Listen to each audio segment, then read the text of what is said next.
ఎన్నికలప్పుడైనా కనీసం సరే బాధ్యత ఎట్లాగూ చచ్చిపోయింది, అందరి బాధ్యతలు కూడా వాస్తవిక దృక్పథం అన్నటువంటి కాన్సెప్ట్ ఇక్కడ కీలకం. ఎన్నికల్లో హామీలు చేయదగ్గవి చేయలేనివి. ఇప్పుడు ప్రాక్టికల్గా జరుగుతున్నది ఏంటి?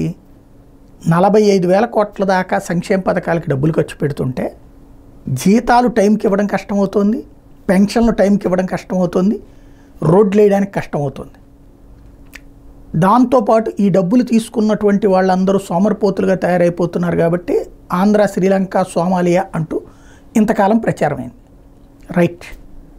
ఇప్పుడు దాంట్లో మళ్ళీ చంద్రబాబు గారు దానికి ప్రత్యామ్నాయం అంటే అంతకంటే ఎక్కువ ఇస్తానన్నారు. ఇప్పుడు మళ్ళీ రేపు మేనిఫెస్టోలో కూడా అవన్నీ పెడతానంటున్నారు. సూపర్ 6 పెట్టి ఇంకా అదనంగా యాడ్ అవుతాయి అంటున్నారు.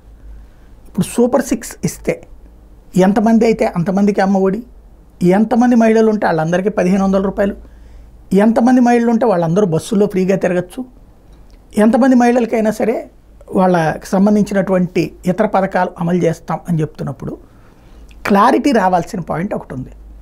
ఇప్పుడు చేయూత కింద ఇంతని, కాపు నేస్తం కింద ఇంతని చెప్పి ఇచ్చుకొస్తున్నది జగన్ సర్కార్. చేయూత ఇచ్చిన వాళ్ళకి కూడా కాపు నేస్తం వస్తుంది.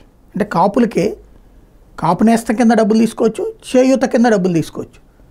అట్లాగే ఈబీసీ నేస్తం కావచ్చు, ఇతరత్ర పథకాలు ఏవైతే ఉన్నాయో అది తీసుకోవచ్చు, ఇది తీసుకోవచ్చు. ఇప్పుడు అదే అమౌంట్ చంద్రబాబు గారు ఎంతమంది అయితే అంతమందికి ఇస్తానంటున్నారు. ఇప్పుడు ఫర్ ఎగ్జాంపుల్ చేయూత కింద 18,000 ఇస్తున్నారు, నెలకు ఒక 1,500 లెక్క. అది చంద్రబాబు గారు ఎంతమందికైనా ఇస్తానంటున్నారు ఇంట్లో.